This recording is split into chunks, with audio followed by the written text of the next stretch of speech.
Gauri, thank you very much for your time here on the Times Network. Such a pleasure, such an honor. Thank you so much. Thank you for having me. I'm delighted to be here. Over the next 30 minutes, here's the promise I think we can make to our audience. Renewable energy can be a heavy-duty word, so we will not use jargon. We will not overload our viewers with, with a lot of science and a lot of data. What we will do in the next 30 minutes or so will be a master class in renewable energy. So that's our promise to you. Thank you, Gauri ji, once again. Can I start by asking you what a world driven, powered by clean energy looks like beyond the electric vehicle?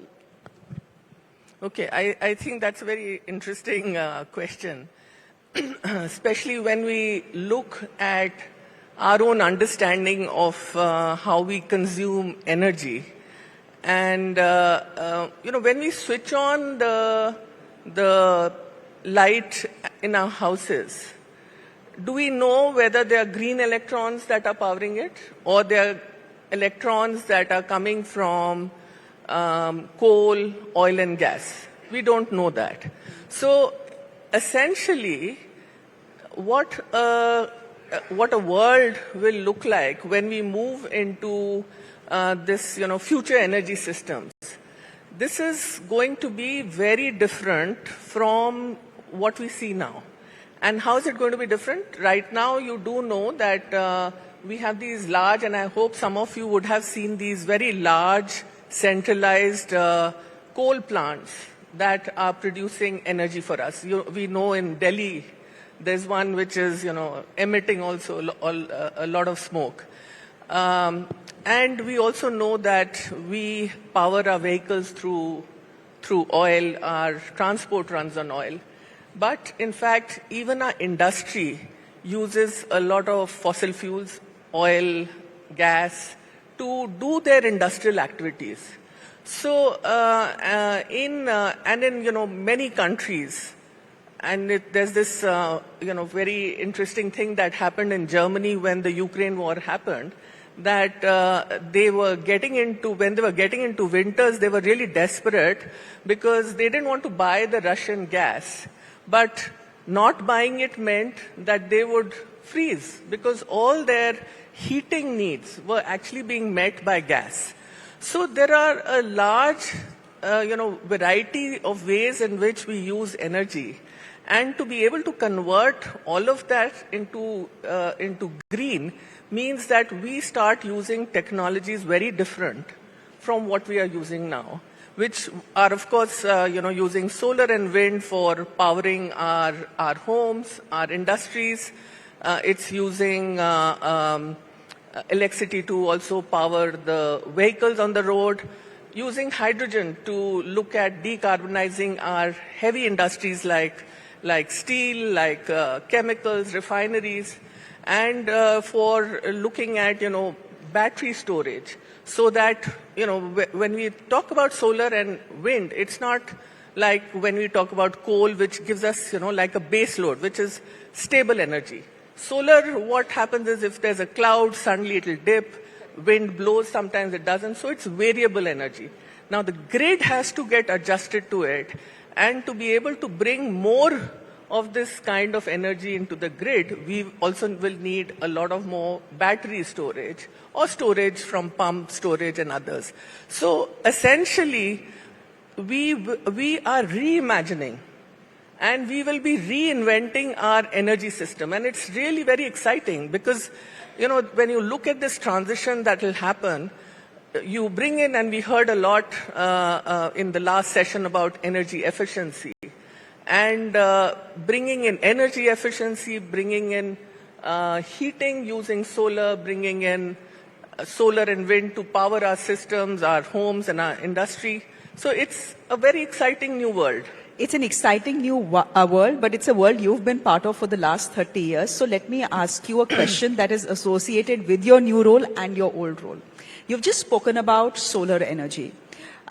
In India, there is a lot of talk, excitement and hope around solar energy. In fact, India is the headquarter for the Global Solar Alliance, right?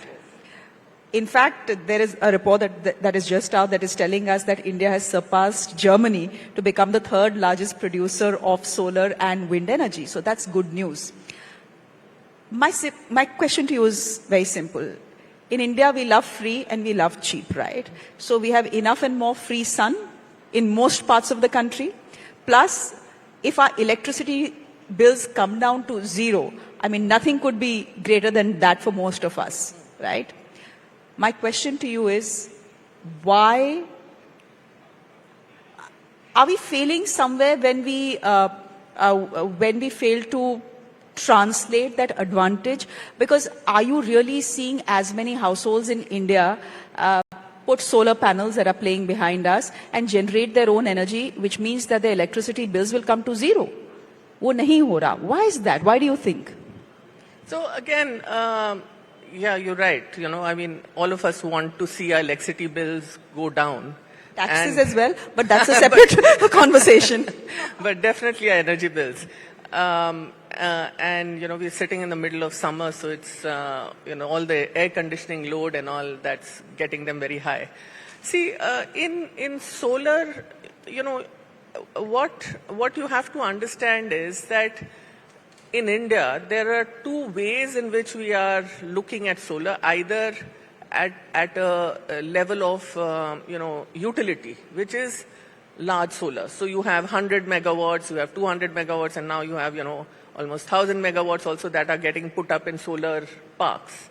So large-scale solar parks getting deployed to feed into the grid. So that's, you know, anyway greening our electrons to a large extent coming from solar. But I think the real advantage that we have is that as a country with mostly we are not, you know, most of our towns and all are not high-rise. So you do have roofs and ownership on those roofs where solar could indeed be put. But the challenge that we have to see is, in my views, there are three challenges that we have to address. One is that solar has, when you put solar at your home, then it has an upfront cost. So it's not like an electricity bill where you pay some X amount every year and you don't even know how much you've paid at the end of the year. So there is a high upfront cost, which has also been decreasing over the years. So you need to have a good scheme that can finance it. So something, you know, which can bring you that kind of a EMI setup, by which, you know, we buy vehicles and so many other consumer goods. So essentially, solar has to be reduced to a commodity. Correct. So it becomes like a consumer good. So you go to, you know, one of these multi-brand shops, just as you buy a refrigerator, you also go and buy a solar system and they would offer you a EMI. So it has to come to that level. So where the finance becomes really easy for consumers and they can, you know, have it put up. The second thing which is important is that our grids, because obviously we have to have these, you can't go completely off grid, because you do need the grid to also come and support you at times when it might be clouded or it's not at night, for example. So the grid needs to be strengthened as well. So there has to be investment that needs to go into the grid to be able to strengthen the most of the distribution, the last mile kind of grid that comes to our houses. And thirdly, I think what's also important is that you have to have this network of skilled technical people who can provide you the after-sales service that is needed. Because a lot of us would not want to make in an investment where we are not sure about how the after-sales service would work. So I think the key here is that we have to design business models and have policies that are supportive, that can really make this into just any white good that we can go across to one of these multi-brand shops and buy. That's very interesting. You're saying there has to be ease of buying. Exactly. There has to be ease of business, but there has to be ease of buying. Just Right. like you can go in and buy a refrigerator on an EMI and then expect an after-sales service if that's what you provide for solar energy and solar panels. That's the way forward. So let's just see where we are right now, right? What is the basic goal of Renewable? renewable energy. The basic goal is that we transition from fossil fuels to energy sources like wind, solar, geothermal as well, right? Where are we right now? Right now, and this is latest data that has come to us, 30% of the world's electricity is renewable, right? But the other side of the story is electricity is not the only way in which we consume our energy. There are heavy industries that are to be run. Our vehicles need energy. 85% of that consumption still is fossil fuels. When you look at these two sets of data, is the glass half empty or half full? All right, so maybe, I shouldn't talk about the glass being half empty or half full, but rather about it being continuously being filled. And, if I look at a global picture and give you a sense of how much renewables is being put, now maybe this number will not make a lot of sense in terms of, the huge amount it is, but nevertheless, we did almost 600 gigawatts, which is 600,000 megawatts. Now that's huge. That's more than the capacity that we have in India that got deployed globally for renewable solar, mostly solar and wind. So what's happening is that globally the amount of renewables that is getting added to address our energy needs, about 90% of that addition is coming from renewables. So you can imagine that how huge the momentum is. What a strong business case it is, because not only is 90% of any new addition that we are doing to increase our energy capacity globally, that's all coming from renewables. But interestingly, if you compare the cost of new renewable plants vis-a-vis, alternatives like fossil fuel, 80% of the cases you will find that renewables is cheaper. So which means you're looking at something where the technology is now well known. It's not now, anymore very esoteric to say. It's very much mainstream. You are also looking at it being cheaper. And if you look at the kind of research that's going into storage, which is what will bring in more renewables, because unless you have storage, you probably can't reach that kind of level that you want for achieving net zero. But there's a huge amount of investments that is going globally for increasing our capacity to have both short duration and long duration kind of batteries and storage are being continuously being built.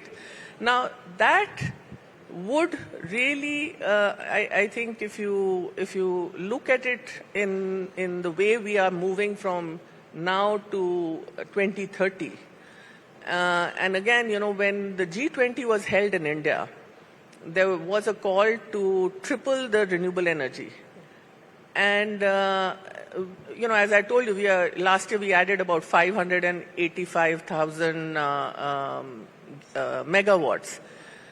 We probably need to do about 100,000 megawatts to reach where we want to reach by 2030. But I think the kind of year-on-year growth that we are seeing, the kind of growth we're also seeing in investments, I think that's a really very positive sign. Can I ask you then, so to my mind, from what you have said in the last 10 to 12 minutes is, there is probably a problem of scale. How do you scale up clean energy? There is an argument that is often made. It is that let's not put too much hope in renewable energy. What you need to look at is nuclear energy. And, and the example given is of France, where 70% of their energy, of their electricity is actually coming from nuclear plants. Is that the way forward? And is nuclear energy considered clean energy? So nuclear definitely is considered clean energy, low carbon clean energy. And I think for a country like India that has, just a few years ago, we had, as a country, got all our households across the country connected to the grid.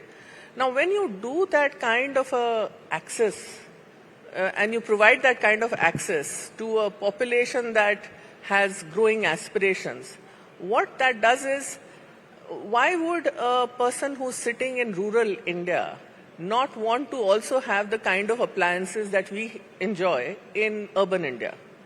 And that means that we will continuously see a growth in demand for electricity, and we are seeing it. So which means that for a country like India, it's not this or that, it's all. So we definitely should be doing what we need to do in nuclear. We definitely are doing a great deal of work in renewables. But in nuclear, I do have to say that there is a very long gestation period. Gestation, I mean, you start looking at building it today, you probably will, it'll take you 8-10 years to have it functional. With renewables, the period that you take to put even, say, 1,000 gigawatts on the ground is between 18 to 20 months. So there is this speed that has now become pretty much the norm for renewables, which is why you see so much of a surge happening in it. But what happens to that speed when the leader of one of the richest countries in this world and also one of the biggest energy consumptions in this world, that's the United States of America, says, drill, baby, drill. Essentially, he's saying, renewable energy can go take a walk. I don't care. You know what's interesting and what a lot of us don't know about the US is that, I mean, in India, if we look at our grid, we proudly are today one nation, one grid. So we have one grid that connects all the entire country. In US, there are probably 20 types of grids, 20 different grids. So all the states have their own grids. They have their own policies. And what their president might be saying, if there is a strong business case in California to continue to do what they need to do on renewables, or if Texas, the constituency that he comes from, the wind and the solar are showing such strong, footing, and there's a surge. That really means that because you are now at a time when the momentum, not just in the US, but globally, there's such a strong business case and there's such a strong momentum and showing for renewables, that for one person to come in and say that you don't do it, it might be, just before me, Saurabh called it a blip. So in a transition which is, going to span like 20, 30 years, if it's a small blip, it's a small blip, because no one actually said that energy transition will be smooth, seamless. You'll have these geopolitical issues coming up. You'll have these challenges of, wars happening where prices of energy might go up and it might affect your supply chains. All those things will happen. But even so, I think when you have a source of energy that is proven in terms of its ability to transform an energy system, I don't think there's, that momentum's just too strong. So, in recent times, there's been a lot of talk about data centers and energy consumption, that every time you Google something, every time you buy something online from Amazon or wherever, you are consuming loads and loads of energy. Now, Gauriji, my contention here is that is only going to grow. How are they going to deal with it? So, till a few years back, let me just take you back just to about 2022. Most of the developed countries, European countries, their main goal was, look, we have to do just a technology switch. So if we are today using coal and gas, we now need to get into renewable. So, they were not looking at very major surge in the electricity demand. But now, most of these countries are now aware that with the increase in digitization, with the increase in, consumers utilizing AI and many other tools, there will be the need for new data centers to come up. Naturally, those are big, massive consumers of energy. And I'll give you an example of Singapore. So I was talking to the minister in Singapore, Minister of Energy, and this is 2022. And so Dr. Tan, he told me, look, these we have this trajectory that we want to do in Singapore for net zero, but it's going to be mostly gas-based. And we want to, continue. We've done what we can for our rooftops. Singapore, as you know, is a very small, it's a city-state. So they said, that's what we're looking for. Then I had the chance to meet him again after 2 years. And he had something very different to say. He said, Singapore has these data centers. We may not like them because, they're big energy consumers, but definitely we are not willing to let them go. And they've come to us saying that we will stay in Singapore only if you provide us green energy. And he said, that made our government think that what are the choices we have? And he said the choices were something that we were not even thinking 2 years back. And now we are talking to our neighbors, Malaysia, who, we have a iffy kind of a relationship. And we are talking to Laos and trying to get in hydropower through Malaysia into Singapore. And also talking to Indonesia. There's an island which is very close to Singapore, and we want to do an underground sea cable and bring in solar, just so that we can provide the green electrons or green energy that these data centers need. So what I'm saying is that, data centers are going to be a very important, I don't want to say, you can easily weaponize it. Let me put it like this. So all countries would want to keep these data centers, especially the emerging and the developed countries would like to see them there, but also make sure that they are being, they can consume green energy rather than, be built on fossil fuels. Okay, we have about 2.5 minutes left, and my last question to you is this. We can talk about if you want to look at the negatives, we can keep looking at the negatives. But speaking about positives, India is a global leader in the global south, right? We may not have achieved 100% success, but we are doing many things right in the sector of renewable energy. Could you tell us some of those areas that, smaller developing nations can emulate?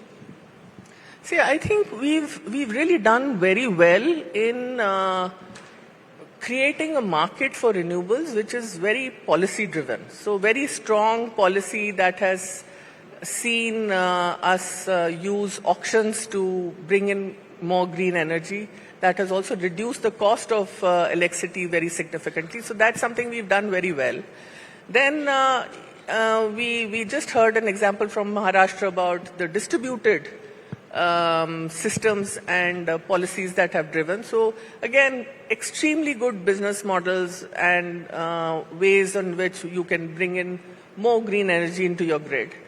What we've also done very well is with this manufacturing PLI schemes, we've made sure that we can become a hub for not just meeting our domestic needs, but also being able to supply equipment, clean energy equipment to other countries in the global south and elsewhere. I think the International Solar Alliance, which is really leadership by building coalition, that's a very strong step that has been taken. And I think the best thing that we've done is, as a country, we have provided access to all the households in the country of energy, but we've done so keeping in mind that we don't really increase our carbon footprint that much. So I think that balancing act has been really done extremely well. And I think that's something which a lot of developing countries could learn from India. We are not 100% there, but we are walking in the right direction. I guess that's what you're saying. Gauriji, thank you very much for your time. Thank you so much. This has been a session where I have learned a lot. Thank you so much. Thank you so much. Thanks. In fact, Shreya, we all have learned a lot from this particular session. Thank you very much, Ms. Gauri, for sharing those valuable insights on the global clean energy transition. I'd now like to request Shreya to present Gauri with a token of our appreciation. A big round of applause, ladies and gentlemen.